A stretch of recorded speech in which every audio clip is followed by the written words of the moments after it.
Horse spirit the CS. इस video में हम डिस्कस करने वाले हैं बिजनेस स्टैटिस्टिक्स के एमसीक्यूज को। ये पार्ट 1 है। यहाँ पे हम लोग कोरिलेशन और रिग्रेशन के कुछ क्वेश्चंस को डिस्कस करेंगे। क्वेश्चन नंबर 1 है, which are the following are types of correlation. निम्नलिखित में से कौन सा सहसंबंध के प्रकार हैं। तो कोरिलेशन पॉजिटिव नेगेटिव भी हो सकता है, सिंपल पार्शियल एंड मल्टीपल भी हो सकता है, और लीनियर एंड नॉन लीनियर, यानी कि सकारात्मक नकारात्मक, सरल आंशिक और बहुसंख्या में, और रेखीय और अरेखीय, ये सभी प्रकार के हो सकते हैं। तो ऑल ऑफ द एबव होगा, उपरोक्त सभी। क्वेश्चन नंबर 2 है, which of the following is true for the coefficient of correlation. निम्नलिखित में से कौन सा सहसंबंध के गुणांक के लिए सही है। The coefficient of correlation is not dependent on the change of scale. सहसंबंध गुणांक पैमाने के परिवर्तन पर निर्भर नहीं करता है। The coefficient of correlation is not dependent on the change of origin. सहसंबंध का गुणांक मूल परिवर्तन पर निर्भर नहीं करता है। सी है, the coefficient of correlation is not dependent on both the change of scale and the change of origin. तो ये ऑप्शन नंबर सी होगा। जैसे चेंज ऑफ स्केल और चेंज ऑफ ओरिजिन का मतलब क्या है कि जब हम लोग प्लस माइनस की बात करते हैं, 2 है, इसमें 2 जोड़ दिया तो क्या बन गया, ये 4 बन गया। इसे हम लोग कहते हैं चेंज ऑफ ओरिजिन। और चेंज ऑफ स्केल का मतलब है कि जब मल्टीप्लाई और डिवाइड का यूज़ किया जाता है तो जो कोएफिशिएंट ऑफ कोरिलेशन होता है वो इन दोनों पर निर्भर नहीं करता है। तो ऑप्शन नंबर सी करेक्ट हो जाएगा। क्वेश्चन नंबर 3 है, which of the following statement is true for correlation analysis. सहसंबंध विश्लेषण के लिए निम्नलिखित में से कौन सा कथन सत्य है। तो यह बाईवेरिएट होता है और मल्टीवेरिएट होता है। तो ऑप्शन नंबर डी करेक्ट होगा, बोथ ए एंड बी। द्विचर विश्लेषण भी इसमें किया जाता है, बहुविकल्पी विश्लेषण भी किया जाता है। जो कोरिलेशन होता है इसका मतलब क्या है कि कम से कम 2 चर होंगे, उनके बीच में संबंध देखा जाता है। जैसे डिमांड है और प्राइस है, तो लॉ ऑफ डिमांड क्या कहता है, कीमत बढ़ेगी तो डिमांड कम हो जाएगी। तो इनके बीच में जो रिलेशन देखा जा रहा है कि एक के बढ़ने से दूसरा घट जाएगा, दूसरे के घटने से दूसरा वाला बढ़ जाएगा, ये जो चीज़ें हम लोग देखते हैं इसे हम लोग कोरिलेशन बोलते हैं। क्वेश्चन नंबर 4 है, if the value of 2 variable move in same direction. यदि 2 चर समान एक दिशा में चल रहे हैं तो उसे हम लोग क्या कहते हैं, उसे हम लोग कहते हैं कि कोरिलेशन पॉजिटिव है, यानी कि सहसंबंध धनात्मक पाया जाएगा। प्राइस है और सप्लाई, यानी कि जो फर्म है वो सप्लाई अधिक करेगी अगर प्राइस अधिक रहेगी। प्राइस अधिक होगा तो सप्लाई अधिक होगा, और प्राइस कम होगा तो सप्लाई कम हो जाएगा। तो ये क्या हो रहा है, या फिर तो दोनों एक साथ बढ़ रहे हैं, नहीं तो दोनों एक साथ घट रहे हैं, तो इसे हम लोग पॉजिटिव कोरिलेशन बोलते हैं। क्वेश्चन नंबर 5 है, if the values of 2 variable move in opposite direction. यदि 2 चर का मान विपरीत दिशा में चल रहा है, यानी कि डिमांड और प्राइस वाला है, डिमांड बढ़ रहा है प्राइस के कम होने पर, तो एक बढ़ रहा है दूसरा घट रहा है, तो इसे हम लोग क्या कहते हैं, यहाँ पे कहते हैं कि जो सहसंबंध है वो नेगेटिव है। Correlation is said to be negative. Question number 6 है, which of the following technique is an analysis of relationship between 2 variable to help provide the prediction mechanism. यानी कि कौन सा ऐसा तकनीक है जो भविष्य के लिए भविष्यवाणी करने का तंत्र होता है और 2 चरों के बीच में सहसंबंध को बता करके। तो ये होता है रिग्रेशन। जैसे रिग्रेशन का मतलब क्या है, कोरिलेशन मतलब क्या है कि रिलेशनशिप बताया कि एक बढ़ेगा तो दूसरा बढ़ेगा, एक घटेगा दूसरा घटेगा, या फिर एक बढ़ रहा है तो दूसरा घट रहा है। जो रिग्रेशन एनालिसिस होता है इसमें कॉजल इफेक्ट देखा जाता है, यानी कि रिलेशनशिप देखा जाता है कारण और प्रभाव वाला। तो हम लोग भविष्य के बारे में सोच सकते हैं, उसको प्रदान कर सकते हैं कि भविष्य में क्या हो सकता है। ये रिग्रेशन एनालिसिस के माध्यम से किया जा सकता है कि अगर इसकी वजह से ऐसा हुआ है तो ये क्या हो सकता है। इस टाइप के रिलेशनशिप रिग्रेशन एनालिसिस बताता है। क्वेश्चन नंबर 7 है, which of the following statement is true about the arithmetic mean of 2 regression coefficient. निम्नलिखित में से कौन सा कथन 2 प्रतिगमन गुणांकों के अंकगणितीय माध्य के बारे में सत्य है। तो जब हम लोग रिग्रेशन कोएफिशिएंट में अर्थमेटिक मीन को लेते हैं तो ये क्या होता है, it is greater than correlation coefficient. यह सहसंबंध गुणांक से अधिक होता है। क्वेश्चन नंबर 8 है, what is the meaning of testing of hypothesis. परिकल्पना का परीक्षण का मतलब क्या होता है। तो इसका मतलब ये होता है it is rule for acceptance और rejection of hypothesis on research problem. जब कोई भी शोध किया जाता है तो उसमें कुछ चीज़ें मान के चलती हैं, तो जो हम लोग मान करके चलते हैं, परिकल्पना बनाते हैं, उसे हम लोग हाइपोथेसिस कहते हैं, जो कि बताता है रिजल्ट आने के बाद वो स्वीकृत है कि अस्वीकृत है। जैसे कोई भी रिसर्च करना स्टार्ट किया कि प्राइस बढ़ने से डिमांड कम हो जाएगी। अब हम लोग ये मान के चल रहे हैं कि हाँ प्राइस बढ़ेगी तो डिमांड कम हो ही जाएगी, तो ये क्या है, अभी रिसर्च स्टार्ट हुआ है, तो उस टाइम पे इसे परिकल्पना कहेंगे। अब ये क्या देती है, एक आधार देती है कि जब रिसर्च का रिजल्ट आएगा तो उस टाइम पे इस बात को हम लोग स्वीकार करेंगे कि अस्वीकार कर देंगे।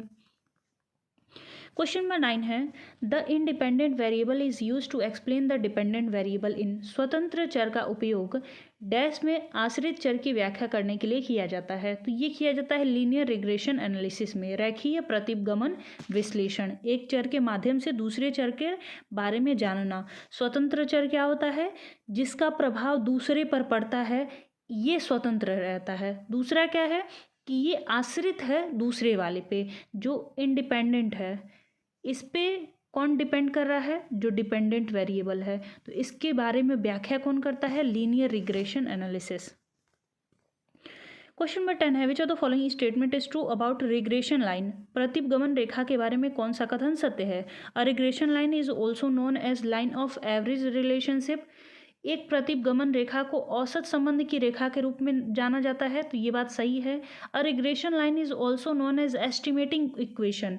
एक प्रतिगमन रेखा के आकलन समीकरण के रूप में भी जाना जाता है, ये भी सही है। जब आप लोग रिग्रेशन पढ़ेंगे तो उसमें BY/X इस तरीके से करके पहले इक्वेशन निकाले जाते हैं। सी है a regression line is also known as prediction equation. इसे हम लोग पूर्वानुमान समीकरण भी कहते हैं, क्योंकि उसके आधार पर कुछ और रिजल्ट को देखा जाता है। तो ये ऑल ऑफ द अबव होगा, सभी सही हैं। क्वेश्चन नंबर 11 है which of the following statement is true about the correlation analysis between two sets. निम्नलिखित में से कौन सा कथन डेटा के दो सेट के बीच में सहसंबंध विश्लेषण के बारे में सत्य है।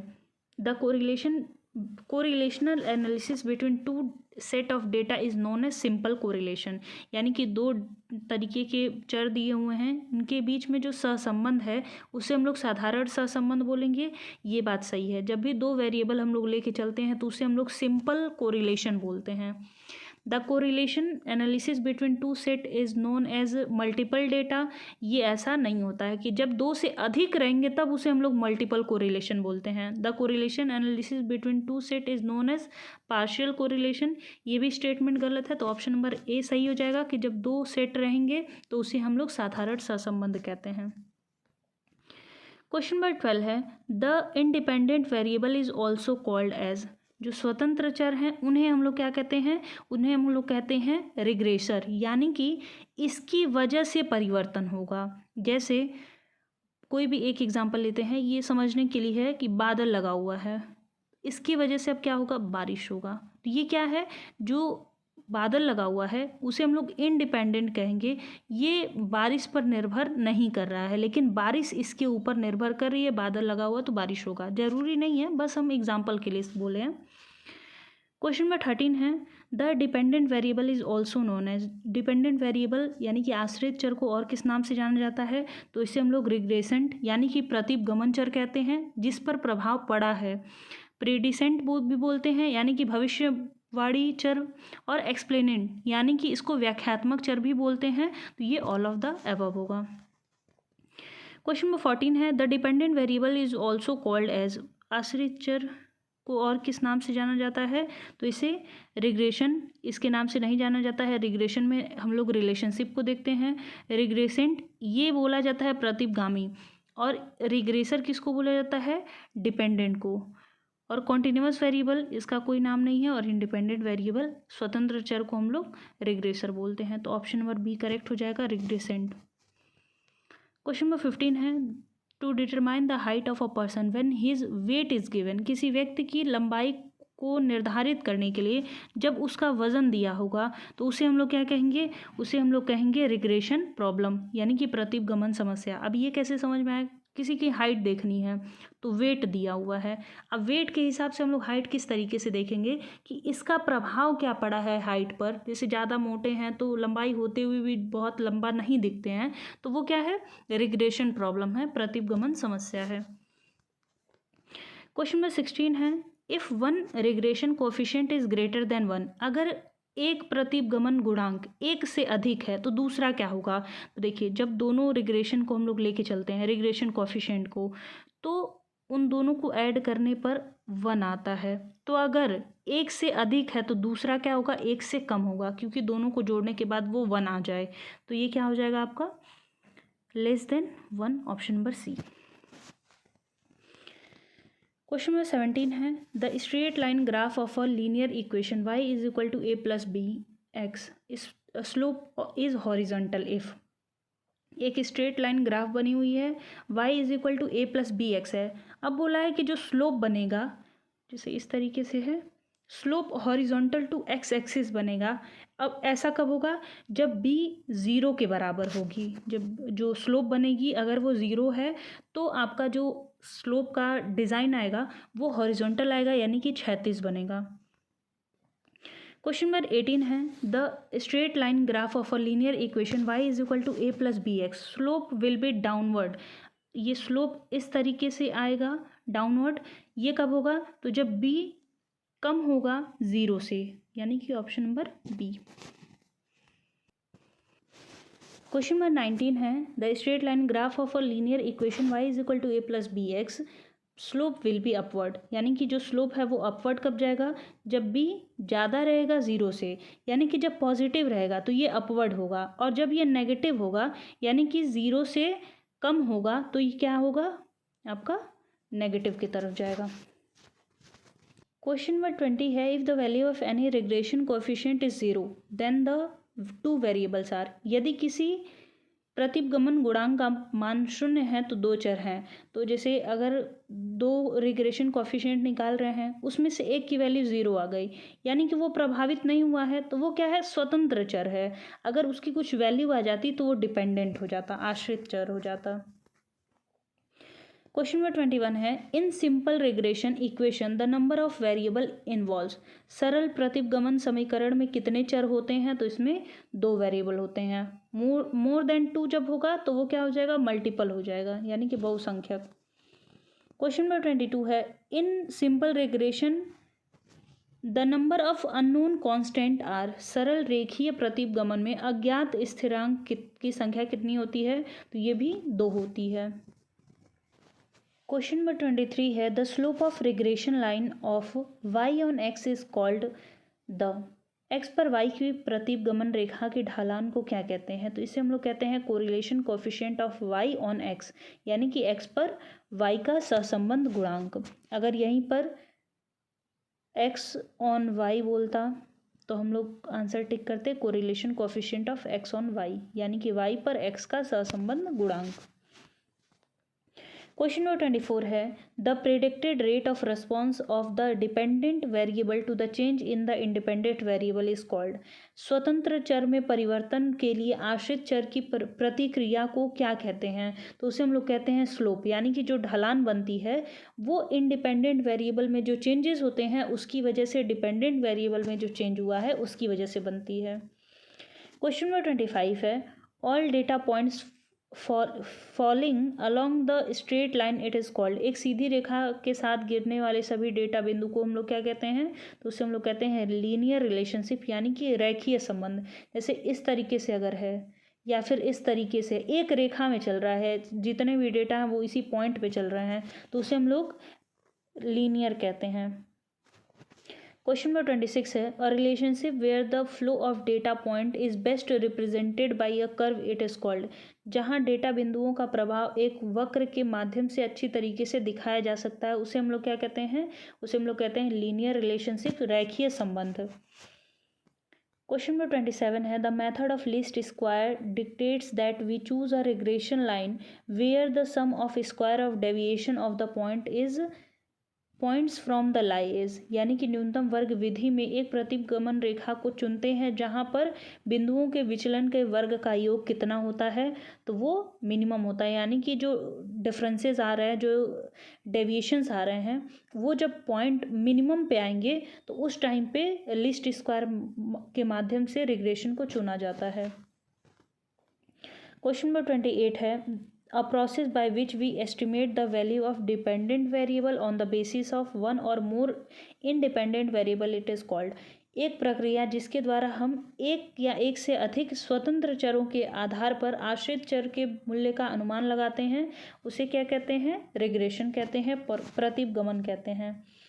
क्वेश्चन नंबर 29 है, a measure of the strength of linear relationship that exist between two variable it is called. दो चरों के बीच मौजूदा रेखीय संबंध की शक्ति को मापना किसके माध्यम से होता है?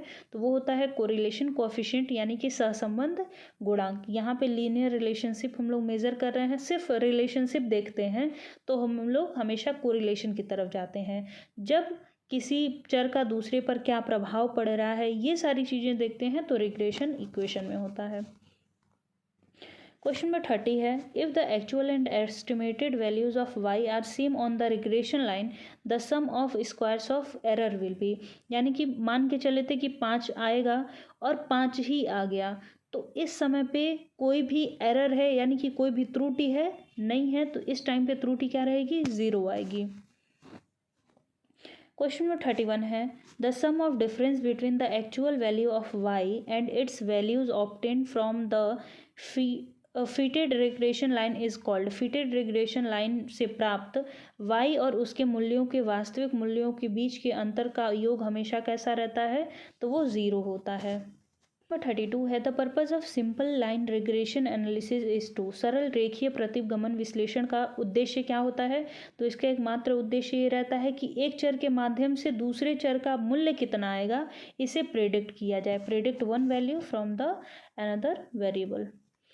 क्वेश्चन नंबर 33 है, रिग्रेशन कोएफिशिएंट इज इंडिपेंडेंट। प्रतिगमन गुणांक किससे स्वतंत्र होता है? तो ये यूनिट ऑफ मेजरमेंट यानी कि जो माप की इकाइयाँ हैं, या स्केल ऑफ ओरिजिन, या बोथ से, तो ये दोनों से इंडिपेंडेंट होता है। ऑप्शन नंबर सी होगा। क्वेश्चन नंबर 34 है, it is possible that two regression coefficient है, यानी कि जो दो प्रतिगमन गुणांक आ रहे हैं वो पॉसिबल क्या होता है कि उनके सेम साइंस हों, यानी कि दोनों प्लस में हो सकते हैं या दोनों माइनस में हो सकते हैं, लेकिन जो रिजल्ट आता है वो क्या होता है? अगर प्लस वाले हैं तो आंसर प्लस वाला आएगा, अगर दोनों माइनस में है तो दोनों का आंसर क्या आ जाएगा? माइनस में आएगा। माइनस माइनस यहाँ पे प्लस नहीं करते हैं रिग्रेशन जब हम लोग निकालते हैं तो। क्वेश्चन नंबर 35 है, when two regression coefficient bear same algebraic sign the correlation coefficient is. जब दो प्रतिगमन गुणांक समान बीजगणितीय चिन्ह के धारण करते हैं तो सहसंबंध गुणांक कैसा होता है? तो अकॉर्डिंग टू टू साइंस, दो संकेतों के अनुसार। जैसे दो, अभी मैंने आपको बताया है कि जब उनके सेम एल्जेब्रिक साइन रहते हैं, प्लस रहेगा या फिर माइनस रहेगा। अगर प्लस प्लस है तो क्या आ जाएगा? प्लस आ जाएगा आंसर। माइनस माइनस है या फिर इसमें से कोई भी एक माइनस है तो वो क्या आ जाएगा? माइनस आ जाएगा। क्वेश्चन नंबर 36 है, the correlation coefficient is dash of the two regression coefficient. सहसंबंध गुणांक दो प्रतिगमन गुणांकों का क्या होता है? तो वो होता है ज्योमेट्रिक मीन। ज्योमेट्रिक मीन इस तरीके से निकालते हैं, तो हम लोग जब इसको निकालते हैं B X Y multiplied by B Y X, इस तरीके से निकालते हैं, ये फॉर्मूला होता है। क्वेश्चन नंबर 37 है, when bxy is positive then byx will be। अगर bxy पॉजिटिव है तो दूसरा क्या हो जाएगा? वो भी पॉजिटिव हो जाएगा। ऑप्शन नंबर बी सकारात्मक। क्वेश्चन नंबर 38 है, when regression line passes through the origin then। जब प्रतिगमन रेखा मूल बिंदु से होकर के गुजरती है तो उसे हम लोग क्या कहते हैं? तो उसे हम लोग कहते हैं इंटरसेप्ट इज 0, यानी कि अवरोधन शून्य है। मूल से स्टार्ट होने का मतलब क्या है कि इस पॉइंट से स्टार्ट होगी, ओरिजिन से स्टार्ट होगी। क्वेश्चन नंबर 39 है, the graph represent the relationship that is. Graph उस संबंध को दर्शाता है जो कैसा है? तो वो रेखीय संबंध को दर्शाता है। क्वेश्चन नंबर 40 है, the graph showing the paired point of x 1 and y1 it is called, यानी कि x1 और y1 के युग्मित बिंदुओं को दर्शाने वाले ग्राफ को क्या कहते हैं, तो उसे कहते हैं स्कैटर डायग्राम। क्वेश्चन नंबर 41 है the independent variable in a regression line, इस प्रतिगमन रेखा में स्वतंत्र चर कैसे होते हैं, तो वो नॉन रैंडम वेरिएबल होते हैं। क्वेश्चन नंबर 42 है in regression equation y is equal to A plus B X, तो ए को क्या कहेंगे, तो ए को हम लोग कहते हैं y इंटरसेप्ट। इक्वेशन से रिलेटेड हैं क्वेश्चन ये सारे। 43 में है कि अगर x is equal to A plus B X है तो x की मतलब क्या हो जाएगा, तो इसका मतलब होता है डिपेंडेंट वेरिएबल, यानी कि इसकी वैल्यू को निकाला जा रहा है किनके माध्यम से, ए प्लस बी एक्स के माध्यम से। डिपेंडेंट को बोलते हैं हम लोग आश्रित चर।